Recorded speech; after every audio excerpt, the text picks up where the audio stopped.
high definition relationship where we help you to connect the dots. I'm Pastor Tony. The last time we were together, we were looking at some very important information. We were looking at intimacy. We're looking at intimacy. Boy, the definitions and the way we laid it out was really good, but we want to build on that to see if we can complete this in this particular session.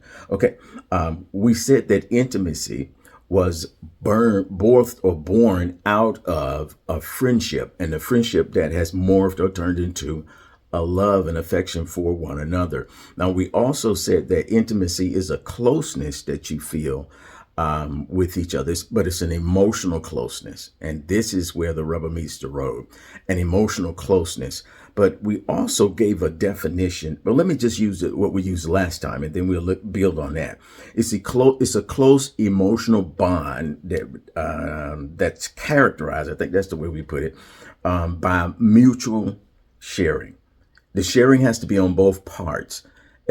One person can't be intimate in sharing their most intimate thoughts and the other person's not doing it, or the other person's hearing but they're not understanding. That's not intimacy. Okay, so once again, intimacy is an emotional closeness, and we're going to improve on that definition. It's an emotional closeness, but the thing about it is characterized by mutual sharing. That's very important. There's a mutual sharing that goes on with intimacy. You want to be known. You want to, let's put it like this. You want to know that person's innermost dreams, thoughts, passions, desires, feelings. You want to know this.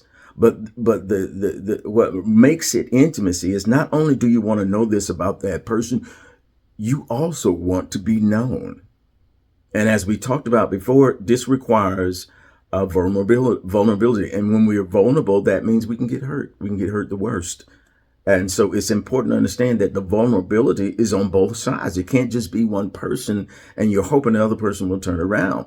And this is why it's so important to move into this area and understand the intimacy and see can you achieve that without first moving into the intimacy of sex. Because as we said before, you can be intimate with a person and sex does not have to be a component of that. Okay, because intimacy does not mean sex. Intimacy simply means an emotional closeness. And so now our understanding of intimacy is, let's give it like this: an extreme emotional closeness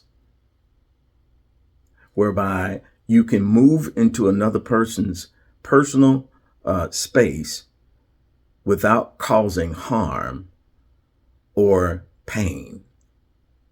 Okay, that's intimacy. I'm not saying you can't have any pain in a relationship. I mean, when you start moving into this intimate place and start talking, once you get in, this is going to be characterized by you not causing harm. So let's look at that definition. Let's look at that. Once that we already stated it, but let's state it one more time. Intimacy is extreme emotional closeness. Now it's characterized by mutual sharing. You not only do you want to know them, you want to be known. Okay, you want to be known. But what we're seeing is that when you move into this emotional closeness, extreme emotional closeness, and you get in there, you have to maintain without causing hurt or harm. Once you begin to do that, that person's going to back up. This is why this definition of intimacy is so very important. Intimacy just brings us to a place that we've never been with that person before. And this is not a neediness, because two people can be needy around each other. They just want somebody around them because they don't want to be lonely, and they can still not be intimate. They can still not be intimate. And you have that happens a lot of times. There's a lot of reasons why men and women are fearful of intimacy and they back up or they sabotage the relationship. And we'll talk about that at another time. So once again, I just want to be clear that you can, if you share and that other person does not share, then you're not moving toward intimacy. That's what I have in my notes. That's what we talked about the last time. You're not moving in that direction of intimacy. And I like one of the studies I was looking at showed that intimacy is like a warm close emotional feeling that you have, and they likened it to an infant. As an infant is growing, and he loves that emotional closeness to the mother, being on the breast of the mother, right there, close, can hear the mother's heartbeat. And when a child doesn't have that, they become uneasy, restless, just restless, can't, and they're fidgety, and they and they cry sometimes. Okay, and this is what happens to us sometimes because we don't have that emotional closeness.